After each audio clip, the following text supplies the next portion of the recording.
उत्पत्ति की पुस्तक उसका 5वां अध्याय, 32 पद है इसमें। मैं आपके सामने इसको पढ़ देता हूँ। आप लोग पेन पेपर लाए हैं बाइबल में मार्क करने के लिए, या फ़ोन तो होना चाहिए, स्मार्टफोन होना चाहिए नोट्स लेने के लिए। आज नोट्स लेना ज़रूरी होगा। पास्टर साहब, मैं चाहूँगा आप भी थोड़ा डिटेल नोट्स ले लें, कलीसिया में शेयर करने में थोड़ी आसानी रहेगी।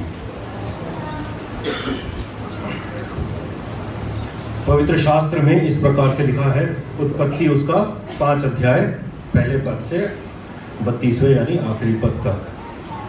आदम की वंशावली ये है, आदम को अंडरलाइन कर लीजिए।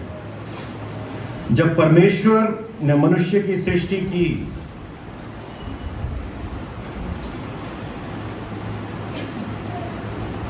जब परमेश्वर ने मनुष्य की सृष्टि की तब अपने ही स्वरूप में उसको बनाया। उसने नर और नारी करके मनुष्य की सृष्टि की और उन्हें आशीष दी, और उनकी सृष्टि के दिन उनका नाम आदम रखा। जब आदम 130 वर्ष का हुआ तब उसके द्वारा उसकी समानता में उसी के स्वरूप के अनुसार एक पुत्र उत्पन्न हुआ और उसका नाम शेत रखा। उसने उसका नाम शेत रखा। शेत के जन्म के पश्चात आदम 800 वर्ष जीवित रहा और उसके और भी बेटे बेटियां उत्पन्न हुई। इस प्रकार आदम की कुल आयु 930 वर्ष की हुई। तत्पश्चात वो मर गया। जब शेत 105 वर्ष का हुआ तब उससे एनोश का जन्म हुआ। एनोश के जन्म के पश्चात शेत 800 वर्ष तक जीवित रहा और उसके और भी बेटी बेटियां उत्पन्न हुई। इस प्रकार शेत की कुल आयु 912 वर्ष की हुई। तत्पश्चात वो मर गया। एक पैटर्न दिख रहा है, कोई पैदा हुआ, उसने बच्चे पैदा किए, उसकी कुल आयु कुछ हुई और फिर वो मर गया। आगे भी ऐसा ही है, पर इस पर ध्यान देना जरूरी है। जब एनोश 90 वर्ष का हुआ तब उससे केनान का जन्म हुआ। केनान के जन्म के पश्चात एनोश 815 वर्ष जीवित रहा और उसके और भी बेटे बेटियां उत्पन्न हुई। इस प्रकार एनोश की कुल आयु 905 वर्ष की हुई। तत्पश्चात वो मर गया। जब केनान 70 वर्ष का हुआ तब उससे महलेल का जन्म हुआ। महलेल के जन्म के पश्चात केनान 840 वर्ष जीवित रहा और उसके और भी बेटे बेटियां उत्पन्न हुई। इस प्रकार केनान की कुल आयु 910 वर्ष की हुई। तत्पश्चात वो मर गया। सैकड़ों साल तो ऐसे ही बीत गए। जब महलेल 65 वर्ष का हुआ तब उससे येरेद का जन्म हुआ। येरेद के जन्म के पश्चात महलेल 830 वर्ष जीवित रहा और उसके और भी बेटे बेटियां उत्पन्न हुई। इस प्रकार महलेल की कुल आयु 895 वर्ष की हुई। तत्पश्चात भी मर गया।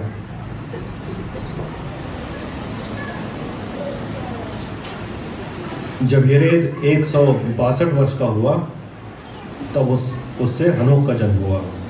हनोक के जन्म के पश्चात येरेद 800 वर्ष जीवित रहा और उसके और भी बेटे बेटियां उत्पन्न हुई। इस प्रकार येरेद की कुल आयु 962 वर्ष की हुई। तत्पश्चात वो मर गया।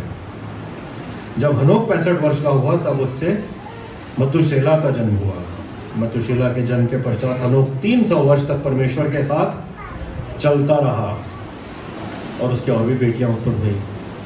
इस प्रकार हनोक की कुल आयु 365 वर्ष की हुई।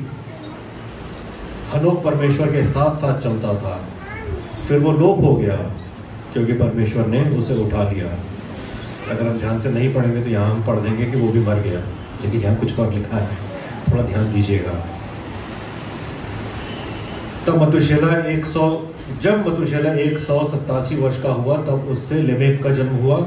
लेमेक के जन्म के पश्चात मतुशेला 782 वर्ष जीवित रहा और उसके और भी बेटे बेटियां उत्पन्न हुई। इस प्रकार मतुशेला की कुल आयु 969 वर्ष की हुई। तत्पश्चात वो मर गया। जब लेमेक 182 वर्ष का हुआ तब उससे एक पुत्र जन्म हुआ। उसके एक पुत्र का जन्म हुआ। उसने यह कहकर उसका नाम नूह रखा। एक एक्सप्लेनेशन यहाँ पर ऐड किया गया है। ये कहकर उसका नाम नूह रखा, यहोवा ने जो पृथ्वी को शाप दिया है उसके विषय ये लड़का हमारे काम में और हमारे कठिन परिश्रम में जो हम करते हैं हमको शांति देगा। नूह के जन्म के पश्चात लेमेक 595 वर्ष जीवित रहा और उसके और भी बेटी बेटियां उत्पन्न हुई। इस प्रकार लेमेक की कुल आयु 777 वर्ष की हुई, तत्पश्चात वो मर गया। और नूह 500 वर्ष का हुआ और नूह से शेम और हाम और ये बेत का जन्म हुआ। ये परमेश्वर का वचन है और परमेश्वर की तो आशीष इस पर है, लेकिन जब हमने इसे पढ़ा और सुना है, इसके सुनने एवं इसके मनन करने पर आपको भी आशीष मिले। कुछ बात मैं आपके सामने रखता हूँ। ये एक वंशावली है और टाइटल बाइबल में दिया है आदम की वंशावली नूह तक। बड़ा बोरिंग होगा ना, ये पैदा हुआ इतने साल जिया, उससे ये पैदा हुआ, ये इतने साल जिया, मर गया। क्या करूँ मैं इसका, क्या करूँ मैं इसका? मेरे को अपने दादा तक तो नाम याद है, परदादा भी मुझे याद नहीं है, और यहाँ इतने सारे एक के बाद एक। बहुत ही अटपटी सी बात लगती है और एक बड़ा सामान्य एक्सप्लेनेशन हमको दे दिया जाता है बाइबल में। जब हम उत्पत्ति पढ़ें या गिनती की पुस्तक पढ़ें, साधारण एक्सप्लेनेशन ये हमें मिल जाता है कि क्योंकि हमारा परमेश्वर इतिहास में काम करता है तो मनगढ़ंत परमेश्वर नहीं है।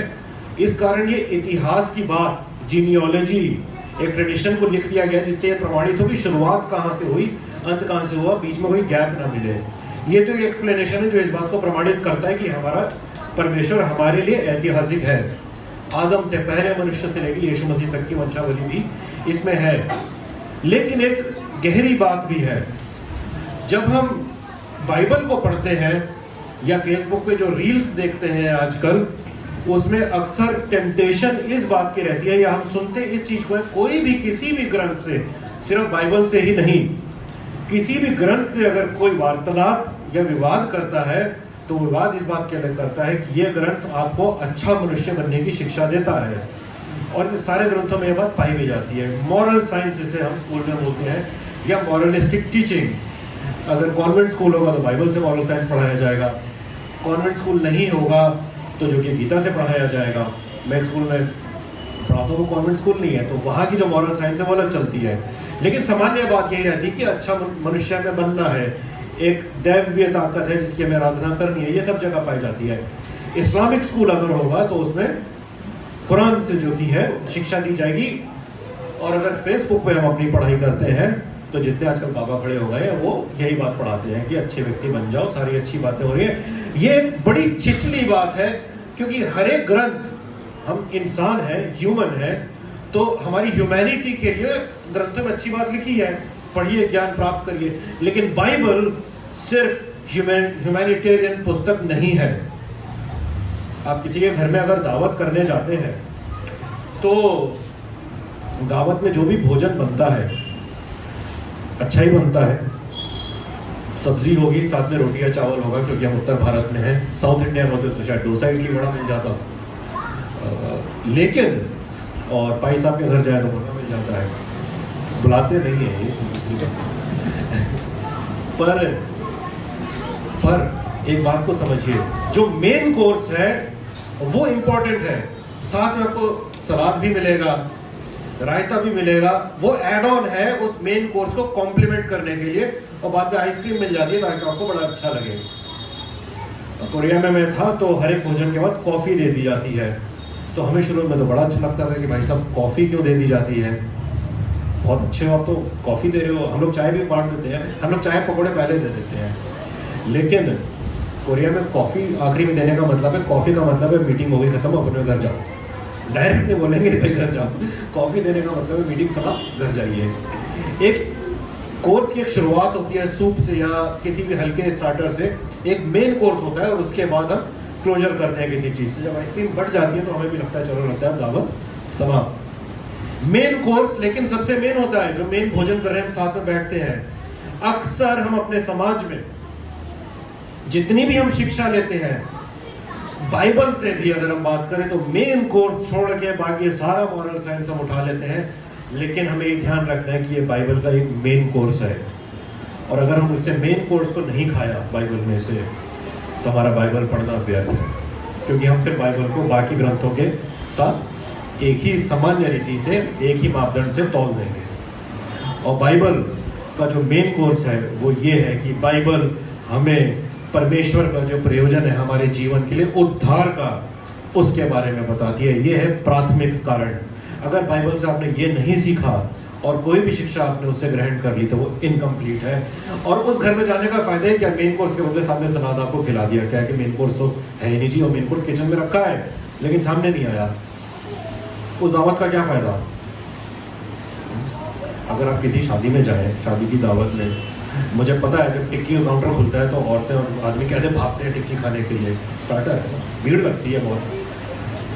लेकिन अगर टिक्की पे हम रुक गए और खाने में अगर मेन कोर्स नहीं है तो कंप्लेंट उठ जाएगी। खाने में क्या था? मेन कोर्स जरूरी है। आज परमेश्वर के भवन में हम मेन कोर्स लेने आए हैं। सेकेंडरी शिक्षा तो मिलती ही रहेगी और वो अपने आप हमें पता चल जाती है क्या है।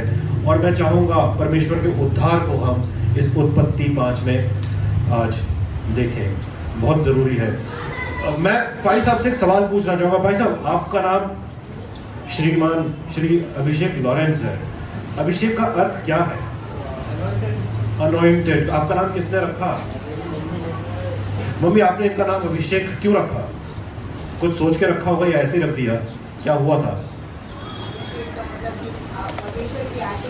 परमेश्वर की आशीष। तो आपके मन में कुछ विचार चले होंगे। अभिषेक रखा तो इस नाम की अहमियत आपके जीवन में है। आपके लिए भी इस नाम की अहमियत है, मैं ये मान सकता हूँ जी।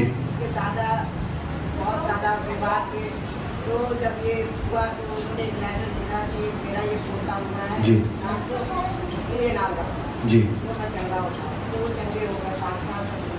तो चीजें जुड़ी होती हैं। तो जो आपका नाम है एक पृष्ठभूमि लेकर के आता है, एक इतिहास लेके आता है, और उस पर चुन्नू मुन्नू डुन्नू तो रख ही देते हैं गाँव में प्यारे प्यारे नाम। लेकिन हर व्यक्ति का जो नाम है, अगर आप ध्यान से देखें, हर व्यक्ति के नाम का एक महत्व है। हमारे माँ बाप या जिसने भी हमारा नाम रखा है कुछ सोच करके रखा होगा, भले हमें ना पता हो या हमने पूछा ना हो क्यों नाम रख दिया। ऐसा तो नहीं 8-10 बच्चे किसी ने पैदा कर दिए कुछ भी नाम रख दिया, ऐसा नहीं है। आशीष के द्वारा हर नाम का एक महत्व है और आपको अपने नाम की वैल्यू पता होनी चाहिए। खास करके हमारे समाज में, भारतीय समाज में तो ये बात बहुत ही जरूरी है कि आपका नाम और आपका उपनाम यानी आपका सरनेम आपके बारे में बहुत कुछ बताता है कि आप कहां से आते हैं, आपका खानदान क्या है, आप क्या विचारधारा रखते हैं, आपकी फूड हैबिट्स क्या होगी और कितनी शिक्षा लगभग आपने ग्रहण करी होगी, आपके परिवार का प्रोफेशन क्या है। बहुत कुछ आपका नाम निर्धारित कर देता है। इमीडिएट जनरेशन में ये बात थोड़ी कम हो गई है क्योंकि प्रोफेशन बढ़ गए हैं, लेकिन हमसे ठीक एक जनरेशन पहले हम देखें और उससे एक जनरेशन अगर हम पहले देखें, नाम का बहुत अर्थ होता था। साउथ इंडिया में तो अगर किसी का नाम पूछो तो वो ये भी बता देगा ये फलाना फलाना किसका बच्चा है और किसका पोता है और किस गांव से आया है। वो नाम में एक ही चीज होती है, सब कुछ मिल जाएगा और आप दूसरा नाम रख नहीं सकते हैं। इसमें बहुत कॉमेडी वाली रील्स भी बनी है, पर ये सत्य है, नाम की वैल्यू है। और जब हम ये कहते हैं कि उद्धार सिर्फ प्रभु यीशु मसीह में उसी के नाम में है, उस बात की अहमियत है और किसी और नाम में नहीं है, क्योंकि उसका नाम उद्धार लेकर के आता है। उसका नाम सामर्थ्य रखता है उद्धार के लिए, इसीलिए कहीं और उद्धार नहीं है, उसके नाम में वो सामर्थ्य है। नाम जरूरी है। मैं चाहूंगा कि अपनी बाइबल को आप जब खोल के रखे हैं, उत्पत्ति उसका 5 अध्याय 1 से 32 पद तक आपके सामने मैं रखूंगा। मेरा नाम, इसको खोल के रखिएगा, मेरा नाम टिमोथी है अंग्रेजी में, क्योंकि हमारे देश में अंग्रेजी, हिंदी और उर्दू और पंजाबी 4 भाषाओं का चलती है। उत्तर भारत में कोई भी दस्तावेज में अगर हम नाम लिखते हैं तो अंग्रेजी में लिखते हैं या हिंदी में लिखते हैं। अंग्रेजी में मेरा नाम टिमोथी है, लेकिन अगर हिंदी में आप देखें तो क्या लिखा है? तिमोथियुस। तिमोथियुस जो नाम आया है वो एक यूनानी नाम है, यानी ग्रीक नाम है। तो ग्रीक में किसी भी पुरुष का यानी नर का अगर नाम आपको लिखना है तो उसके नाम के पीछे उस या अस लगाना पड़ेगा। अगर किसी के नाम के पीछे अगर वो लगा हुआ है तो उससे यह प्रमाणित होता है ये एक व्यक्ति है, संज्ञा, और वो मेल है, यानी वो नर है। तभी पौलुस, पतरस, तिमोथियस, तीतुस, अक्सर ये सारे नाम उस ये बताते थे ये एक व्यक्ति है और ये नर है। ठीक। इब्रानी भाषा में अगर किसी को पुरुष अगर घोषित करना है किसी भी व्यक्ति को, यानी किसी भी नाम को, संज्ञा को, तो उसके आगे आम या फिर इम लग जाता था। इसीलिए आदम का नाम रखा गया आदम। इब्रानी भाषा में आदम हम लगा है ना। परमेश्वर का नाम यहोवा, लेकिन यहोवा नाम नहीं लिखा जाता है, एलोहीम बोला जाता था। तो Elohim, im ending, plural, big but masculine. तभी ईश्वर कहता है। हम कभी बोलते हैं परमेश्वर कहती है, कभी नहीं बोलते। परमेश्वर कहते हैं, परमेश्वर कहता है। नाम की एंडिंग बहुत जरूरी है। और यहाँ पर जो नाम दिए गए हैं उसमें मैं आपका ध्यान केंद्रित करना चाहता हूँ। ध्यान से, बहुत ध्यान से समझिएगा इस बात को। ये बाइबल सिर्फ एक ग्रंथ नहीं है कि सिर्फ इसमें इतिहास लिख दिया, किसी ने 4 जगह से चीजें जोड़ के लिख दी। लेखक मनुष्य थे, लेकिन इंस्पिरेशन परमेश्वर का था। और यहाँ हम देखेंगे परमेश्वर ने किस तरह से पूरे मानव जाति के उद्धार के कार्य को यहाँ पर रख दिया है। पहला नाम कौन सा आता है पहले पद में, उसको निकाल ले जरा एक बार। पहला नाम है आदम, वर्स 1। आदम का अर्थ है इब्रानी भाषा में, क्योंकि पुराना नियम है इब्रानी भाषा में, हिब्रू में हमारे पास अवेलेबल है। आदम का अर्थ है मनुष्य, मेल फिगर, ह्यूमन बीइंग बोलना चाहिए, जिसके अंदर मेल और फीमेल दोनों आ गए, लेकिन ह्यूमन बीइंग एक मेल की तरह। आदम पहला व्यक्ति। आदम से कौन उत्पन्न होता है, आगे लिखता है ये, जिसको परमेश्वर ने अपने ही स्वरूप में बनाया। उत्पत्ति में यह लिखा है आदम को परमेश्वर ने अपने ही स्वरूप में बनाया। उसके बाद आदम से कैन और हाबिल पैदा हुए। कैन ने हाबिल का मर्डर कर दिया और कैन को परमेश्वर ने श्राप देके निकाल दिया बाबा यहां से। लेकिन यहां क्या लिखा है, यहां लिखा है नर और नारी करके मनुष्य की सृष्टि करी और उन्हें आशीष दी।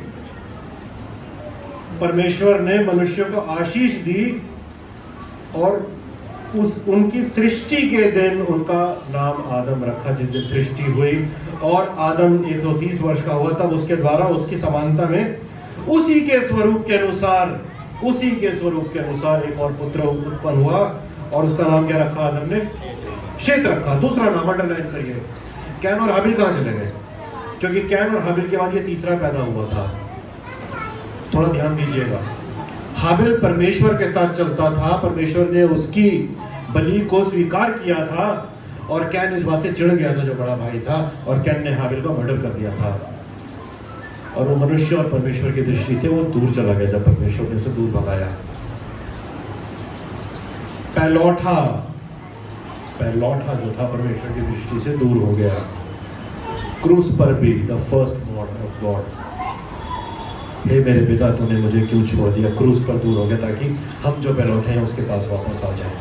पैरेलल ड्रॉ करिएगा। लेकिन यहाँ तो नाम ही नहीं है, यहाँ तो सीधे शेत आ गया।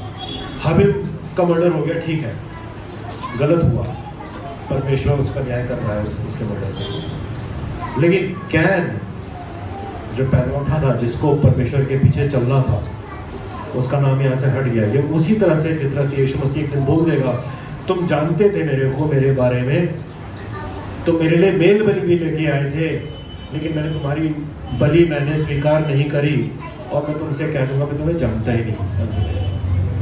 और यहाँ नाम वाइप आउट हो गया। अनंत काल की पुस्तक से हमारा नाम वाइप आउट ना हो जाए, भले कि हम उसके लिए बलि लेके आते हैं। इस बात का ध्यान रखिएगा। शेत पे चलते हैं। शेत का मतलब होता है अपॉइंटेड। शेत का मतलब होता है निर्धारित कर देना। हिब्रू लैंग्वेज से डायरेक्ट आपको बता रहा हूं।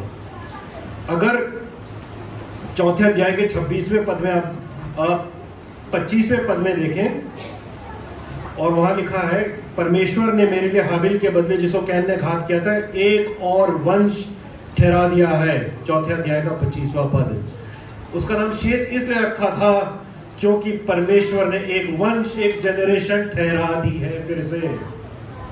शेत का अर्थ है ठहरा दिया जाना। आगे चले, थोड़ा मजा आएगा आपको। शेत के जन्म के पश्चात जब शेत 105 वर्ष का हुआ तब उससे एनोश का जन्म हुआ। एनोश का अर्थ है मॉर्टल, यानी जो मर जाएगा, कमजोर और दुर्गति में पड़ा हुआ, मिजरेबल। यह है एनोश का अर्थ। इब्रानी भाषा से मैं डायरेक्ट उठा रहा हूं आपके लिए, अंग्रेजी हिंदी में समझ नहीं आएगी। आदम मिट्टी से बना हुआ पुरुष, सेत जो अपॉइंट कर दिया गया, निर्धारित कर दिया गया है, निर्धारित किया हुआ पुरुष, और अब आगे पुत्र पैदा होता है जिसका नाम का अर्थ है बिल्कुल फीबल, मॉर्टल यानी मरे गए थे, फ्रेल, कमजोर, मिजरेबल, बड़ी दयनीय स्थिति। कोई अपने बच्चे का नाम ऐसा रखता है? दयनीय बच्चा, मिजरेबल बच्चा, कोई नहीं रखता है। लेकिन यह नाम रखा गया। ऐसा क्या हो गया? सेत जो परमेश्वर के द्वारा अपॉइंटेड है, लेकिन उसने अपने बच्चे का नाम जो की है एनोश रख दिया। अगर किसी ने अपने बच्चे का नाम एनोश रखा है, ठीक है, बाइबल से है, लेकिन उसका अर्थ भी थोड़ा समझिए। एनोश के लिए आगे ये लिखा है, जब एनोश 90 वर्ष का हुआ तब उससे केनान का जन्म हुआ और एनोश से केनान पैदा हो गया। अगर एनोश के बारे में हम देखें, चौथे का 26 लिखा है, शेत के भी एक पुत्र उत्पन्न हुआ और उसने उसका नाम एनोश रखा। उस समय से लोग यहोवा से प्रार्थना करने लगे। ये लिखा है। तो एनोश को हम ये समझने लगते हैं कि एनोश के समय से प्रार्थना प्रभु से शुरू हो गई थी। ये एक अनुवाद है इसका। एक गहरी रीडिंग जब हम लेते हैं तो उसमें ये भी रीडिंग में पाया जाता है कि परमेश्वर का नाम लोग ऐसे ही लेने लगे। अंग्रेजी में लिखा है, people started calling on the name of the Lord. तो प्रार्थना भी दो तरीके की होती है। एक होती है सेल्फ सेंटर्ड प्रार्थना, एक होती है भक्ति की प्रार्थना। ज्यादातर यहाँ ये माना जा रहा है कि जो यहाँ लिखा है कि उस समय लोग परमेश्वर से प्रार्थना करने लगे, वो भक्ति की प्रार्थना नहीं थी। वो ये थी अपने मतलब के लिए परमेश्वर से प्रार्थना कर रहे हैं, यानी परमेश्वर को पुकारना, calling on the name of the Lord, कि प्रभु मेरी मर्जी पूरी कर दे, मुझे खुश रख दे, मुझे सर्व संपन्न कर दे, चाहे मैं कुछ भी करता रहूं। और उसके बाद से cursing on the name of the Lord. Curse जो होता है परमेश्वर को श्राप देना, जो आज के जनरेशन में हम देखते हैं, ओ गॉड एग्रेशन में, ओ गॉड यस, है ना। परमेश्वर का नाम लेकर के हम प्रोफेनिटी इस्तेमाल कर लेते हैं, यानी मिसयूज। और बाइबल कहती है तो परमेश्वर का नाम व्यर्थ न लेना। लेकिन एनोश के समय से ये भी शुरू हो गया था। प्रार्थना भी कर रहे थे लोग, उसकी आराधना भी कम कर रहे थे, लेकिन उसके नाम का दुरुपयोग यहां से शुरू हो गया, क्योंकि मनुष्य मिजरेबल था, वीक था, मॉडल था। परमेश्वर की आराधना करने के बहाने से लोग परमेश्वर तो करते थे, लेकिन दिल पाप से उनके डूबे हुए थे गंभीर रीति से। और उसमें भी सिर्फ वो परमेश्वर करते हैं। एक लर्निंग है हमारे लिए, जब हम वर्शिप लीड करते हैं, हफ्ते बाद पाप करने के बाद आगे क्या हम यहाँ वर्शिप लीड करेंगे तो परमेश्वर खुश होगा उससे। वो वर्शिप नहीं है, वो सेल्फ एंटरटेनमेंट होता है। वर्शिप का मतलब होता है जो किसी का वर्थ है उसको वो वर्थ दे देना। क्या पूरे सप्ताह हमने परमेश्वर के भय में अपने जीवन को जिया है ताकि हम उसकी आराधना करें तो वो एक्सेप्टेबल हो, नहीं तो कैन की तरह रिजेक्ट हो जाएगी। और कैन के लिए तो परमेश्वर ने कहा था, देख पाप तेरे द्वार पे खड़ा खटखटाता है, अवसर दे और वो तुझे निगल लेगा। वो वर्शिप नहीं रह जाती है, फिर वो पाप हो जाता है। तो एनोश के समय ये था, परमेश्वर के नाम को व्यर्थ लोग लेने लगे थे, आराधना के नाम पर व्यर्थ लेने लगे थे। हमारे समय में भी ये होता है। और उसके बाद एनोश से जो कि है बाइबल में आगे लिखा है 9वें पद में, जब एनोश 90 वर्ष का हुआ तब उससे केनान का जन्म हुआ। केनान का मतलब होता है एक किसी भी चीज को एक साथ इंटरट्वाइन करके जोड़ देना। बुनाई हमारी दादी मम्मी करते हैं, पता नहीं आजकल की लड़कियों को आता है कि नहीं, आता ही होगा शायद, नहीं आता है ना सर, नहीं आता है। पर दादी मम्मी बुनाई करती थी बचपन में, मम्मी के हाथ के बना हुआ स्वेटर में पहनता था, मम्मी के हाथ की बनी हुई शर्ट और पैंट सिली हुई मैं पहनता था। केनान करती है किसी चीज को बुन करके इंटरट्वाइन कर दिया गया। जब कोई चीज बुन दी जाती है तो बहुत ही खूबसूरत पैटर्न निकल गया। ये क्रूशिया का काम हो रखा है, ये क्रूशिया से किया हुआ है, ये काम क्रूशिया ही है ना, है तो क्रूशिया ही। बहुत ही खूबसूरत काम किया गया है। ये सिर्फ एक धागा नहीं है, क्रूशिया के काम से एक इंट्रिकेट डिजाइन बना करके एक वस्त्र बनाया गया, एक ओढ़नी बनाई गई है, यहाँ पर भी है, बहुत ही खूबसूरत लग रही है। अब इसमें धागा अलग नहीं किया जा सकता है, ये एक पीस है पूरा क्रूशिया का काम किया हुआ, इंटरट्वाइंड। लेकिन जब नाउन में देखते हैं, यानी संज्ञा, नाम क्या होता है, प्रॉपर नाउन है ना, नाम क्या होता है किसी का, प्रॉपर नाउन यानी संज्ञा। जब संज्ञा में हम देखते हैं इसको तो उसका अर्थ निकलता है दुख भरा इंटरट्वाइंड, यानी दुख इतना मिल गया इंसान के अंदर कि अब वो उससे अलग नहीं होगा, उसकी आइडेंटिटी ही दुख भरी हो गई है। और ये है एनोश की संतान केनान। अब सोच सकते हैं जनरेशन बाय जनरेशन, सैकड़ों साल ये लोग जी रहे हैं, साल दर साल, दसियों साल, सैकड़ों साल, क्या हो रहा है, इंसान परमेश्वर के विरोध में जी रहा है, दुख में जी रहा है, मिजरेबल है, कमजोर है।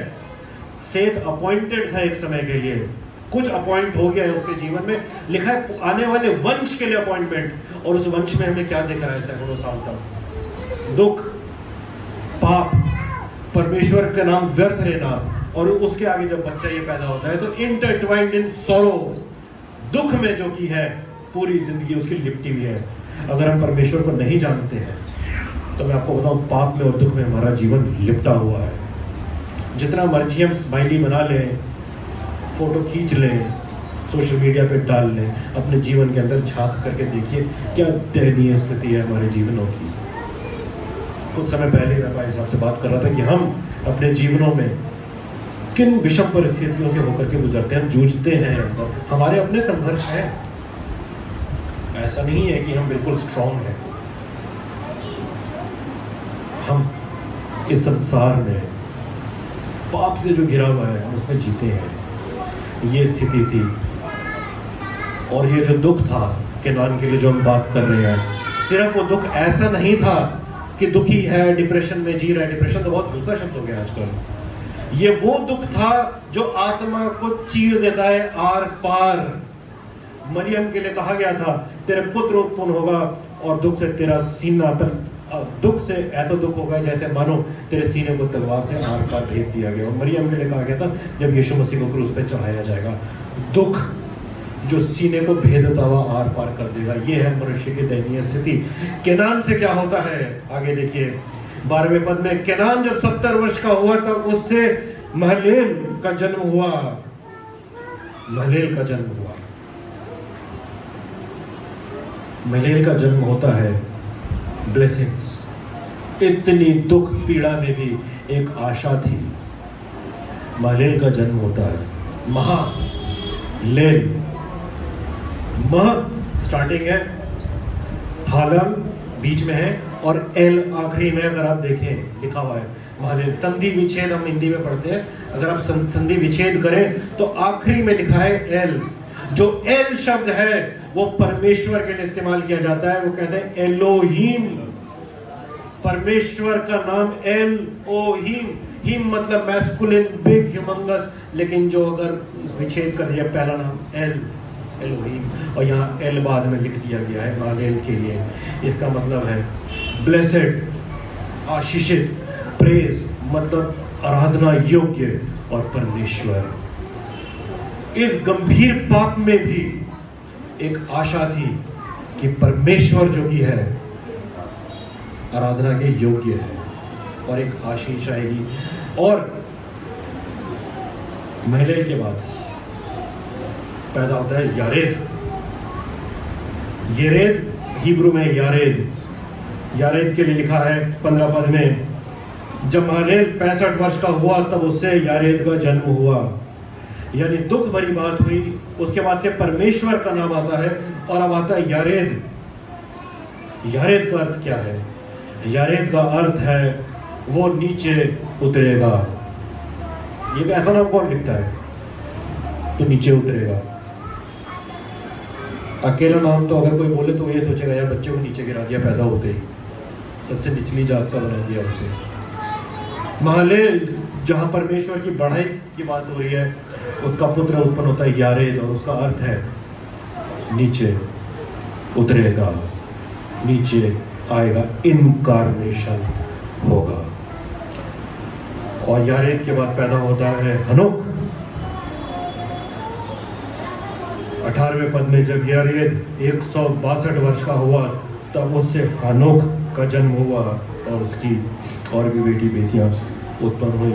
हनोक का अर्थ होता है शुरुआत और बढ़ाना, क्योंकि किसी भी भली बात की बात बुद्धि से होती है, और बुद्धि तब हमें समझ आती है जब उसके बारे में हमें पढ़ाया जाए। Teaching is important. फादर हम सर हमारे बीच में हैं, शिक्षक रहे हैं आजीवन। शिक्षा का महत्व इसके लिए में उनसे बढ़कर के शायद कोई नहीं जानता है। शिक्षा पूरे जनरेशन को बदल देती है। और यहाँ लिखा है कोई नीचे उतरेगा, और जो नीचे उतरेगा उसने अपने बेटे का नाम रख दिया शिक्षा। Teaching, continuous teaching from the beginning, शुरुआत से लेके सारी शिक्षा को दे देना। ये है इंडिविजुअल। ऐसा नाम कौन रखता है, लेकिन लोगों ने नाम रखे क्योंकि नाम रखने के पीछे दिमाग किसी और का चल रहा था। और हेनोक, जब हेनोक 65 वर्ष का हुआ तब उससे मतुशेला का जन्म हुआ, और मतुशेला बहुत लंबे समय तक जिया। मतुशेला की आयु लिखी है 969 वर्ष। सबसे ज्यादा जीने वाला व्यक्ति मतुशेला था। और मतुशेला जो कि है जब पैदा होता है तो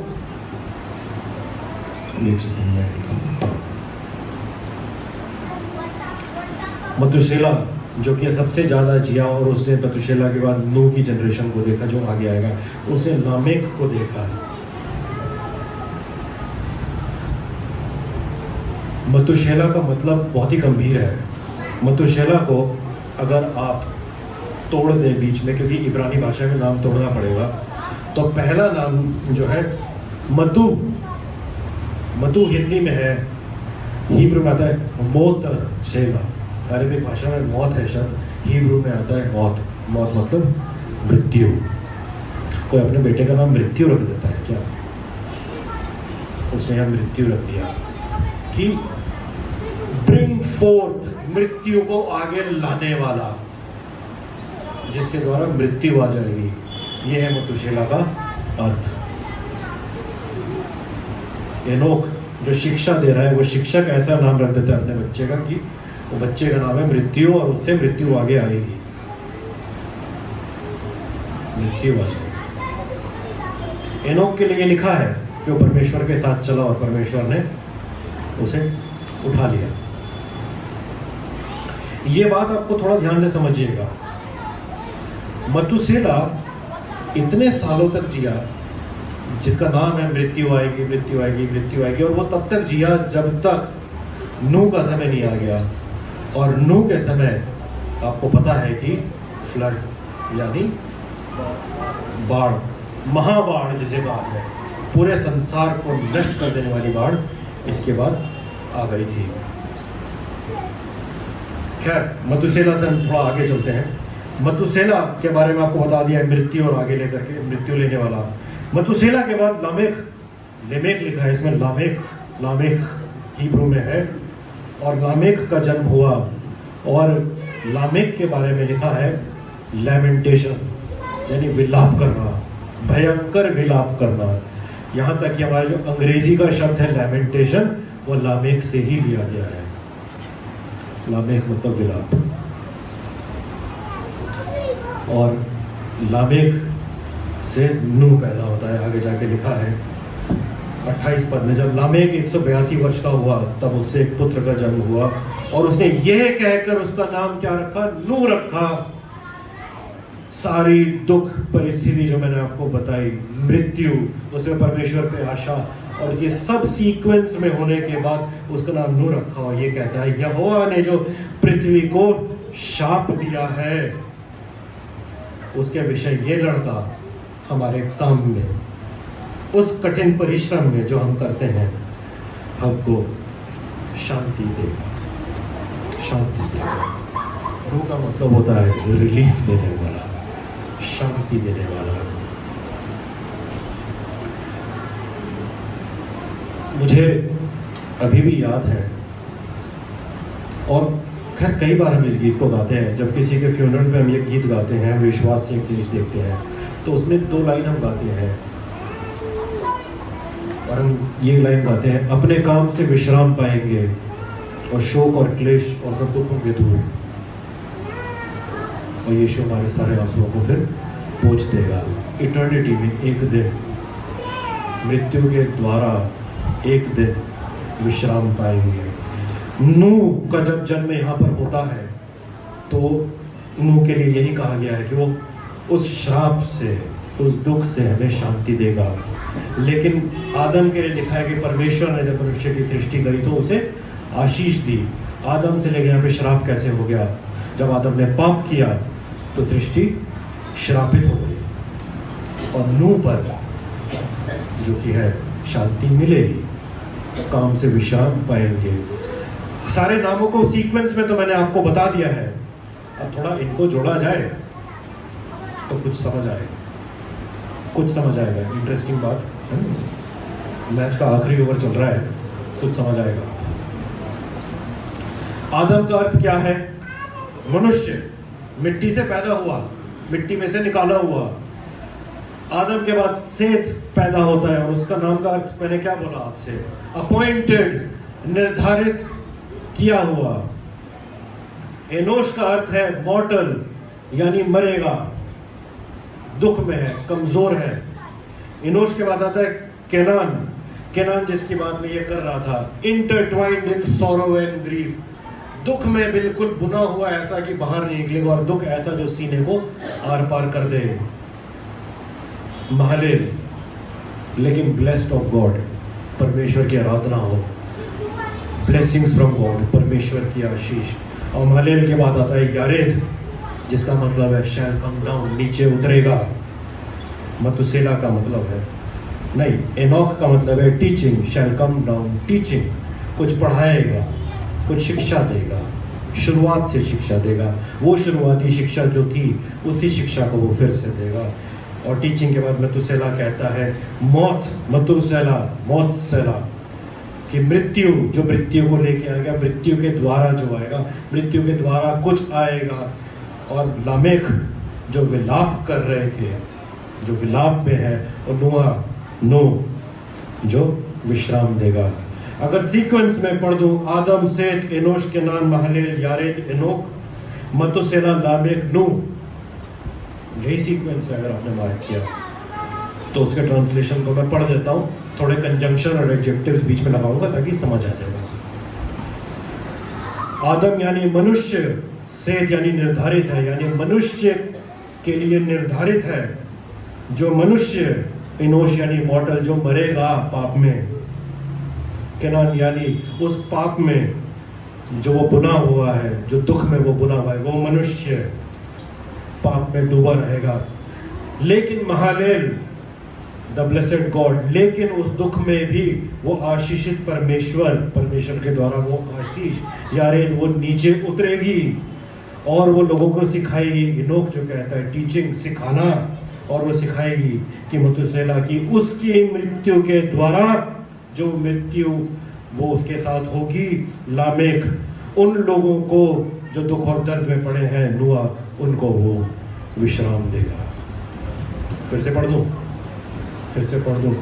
मनुष्य का उस बात के लिए निर्धारित है कि पाप में, वो निर्धारित है कि मनुष्य अपने पाप में मरेगा, और आजीवन उसकी आत्मा दुख में, ऐसे भयंकर दुख में, क्योंकि पाप की मजदूरी मृत्यु है, उस दुख में उस मनुष्य की, जो कि एक गारंटीड अपॉइंटमेंट हो रखी है, लेकिन फिर भी आशीषित परमेश्वर ऊपर से उतरेगा और लोगों को सिखाएगा, चलता फिरेगा, सिखाएगा, और उसकी मृत्यु से जो लोग पाप और शोक में डूबे हुए थे, उनको, उनके जीवन को उसके मृत्यु के द्वारा विश्राम मिलेगा। ये है पूरी जीनियोलॉजी, सारे नामों को एक साथ जोड़ दें। बाइबल में लिखा है मनुष्य का जन्म लेना, उसका मरना और उसका न्याय निर्धारित है। एक जगह और मैं आपके सामने पढ़ देता हूँ, बाइबल में लिखा है इस बात। यीशु ने बहुत से चिन्हों के सामने दिखाए जो इस पुस्तक में नहीं लिखे हुए, परंतु ये इसलिए लिखे हुए हैं कि तुम विश्वास करो कि यीशु ही परमेश्वर का पुत्र है और विश्वास करके उसके नाम से जीवन पाओ। और एक जगह और ये लिखा है, और उसने उनसे कहा, यूं लिखा है कि मसीह दुख उठाएगा और तीसरे दिन मरे हुओं में से जी उठेगा और यरूशलेम से लेकर सब जातियों में मन फिराव और पापों की क्षमा का प्रचार उसी के नाम से किया जाएगा। नाम की अहमियत है। तुम इन सब बातों के गवाह हो। नाम की अहमियत है, उसी के नाम के द्वारा उद्धार आएगा। और उत्पत्ति 5 अध्याय में कितने खूबसूरत रीति से लिख दिया गया है। ये सिर्फ नाम जनरेशंस के नहीं थे, पूरा उद्धार यहाँ बता दिया गया हमारे लिए कि आप और मैं जो पाप में डूबे हुए हैं, आदम को आशीष मिली थी, हम पाप में डूबे, हम पापी हैं, पाप में हम दुख में हैं, क्योंकि परमेश्वर की खुशी तो है नहीं हमारे अंदर। सच्ची खुशी तो परमेश्वर ही देता है। और ये क्योंकि हम पाप में हैं, हमारे लिए निर्धारित है, मेरे भाइयों और बहनों, अंकल आंटी, दादा दादी, जवान बच्चों, निर्धारित है कि पाप की मजदूरी मृत्यु हमें मिले। और वो शारीरिक मृत्यु तो आएगी क्योंकि पाप में है ये शरीर, लेकिन आत्मिक मृत्यु से बच सकते हैं। आत्मिक मृत्यु है परमेश्वर से अलगाव। निर्धारित है, बाइबल में अभी मैंने आपके सामने पढ़ दिया, निर्धारित है कि अगर हम पाप में हैं तो हमारी मृत्यु परमेश्वर से अलगाव निर्धारित है। और फिर वहां कोई सुख नहीं होगा। जब उससे अलग हो जाएंगे तो कोई सुख नहीं होगा। लेकिन परमेश्वर का धन्यवाद हो कि प्रभु यीशु मसीह को उसने स्वर्ग से भेजा, ऊपर से नीचे हमारे लिए वो उतर के आ गया।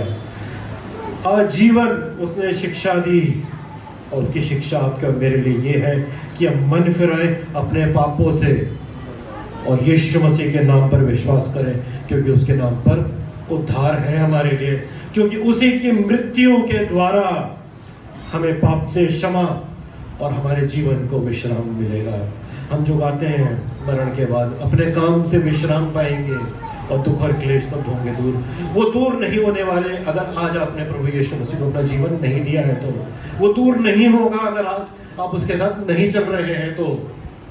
मृत्यु के बाद हम सिर्फ परिवार वालों को खुश करने के लिए 2-4 बातें बोल देते हैं, लेकिन सच यही है कि अगर प्रभु को नहीं जाना तो मृत्यु के बाद विश्राम नहीं है। क्योंकि उसने क्रूस पर वो मृत्यु सहली ताकि आपको अनंत मृत्यु सहनी ना पड़े। उत्पत्ति 5 अध्याय कितनी खूबसूरती से एक पूरी जीनियोलॉजी में, एक पूरी वंशावली में पूरे उद्धार को आपके सामने रख देता है। यह है परमेश्वर का जीवित वचन। ये सिर्फ जीनियोलॉजी नहीं बता रहा है, ये सिर्फ मॉरल टीचिंग नहीं दे रहा है कलीसिया। मैं आपसे कहूँगा, परमेश्वर का वचन आज आपसे बात कर रहा है। अगर आप पाप में जी रहे हैं, आज पश्चाताप कर लें, आज पश्चाताप कर लें, आज अपने मन को फिरा लें, आज प्रभु के साथ अपने संबंध को ठीक कर लें। तब जाकर के नूह के लिए जो कहा गया था ना, रिलीफ मिलेगा। जो भविष्यवाणी प्रभु यीशु मसीह में पूरी हुई, वो आपके लिए पूरी होगी कि आप विश्राम पाएंगे। मेरी आपके लिए यही प्रार्थना है कि जब आपने परमेश्वर के जीवित वचन को सुना है, शायद आपने ये उत्पत्ति 5 इस तरीके से कभी पढ़ा ही नहीं होगा।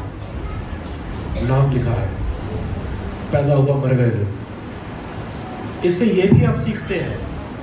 मैंने उद्धार को आपको दिखा दिया, इसमें कितने सफाई से दिया गया है।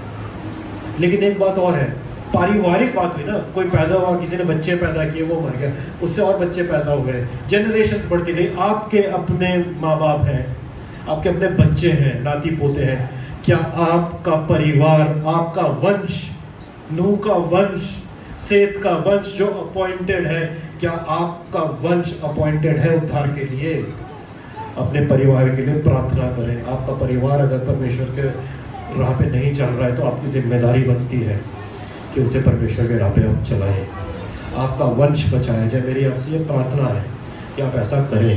प्रभु से मेरी यही प्रार्थना है आपके परिवार के लिए, आपके लिए, कि आपका पूरा परिवार बचाया जाए, परमेश्वर के राज्य में आप चलें, उसके मार्ग पे आप चलें, और तब प्रभु आपको आशीष दे। भाई साहब आइए और आगे के समय को आप लीजिए और कलीसिया को अगुवाई ज़रूर करें कि पूरी कलीसिया प्रभु के मार्ग में चले।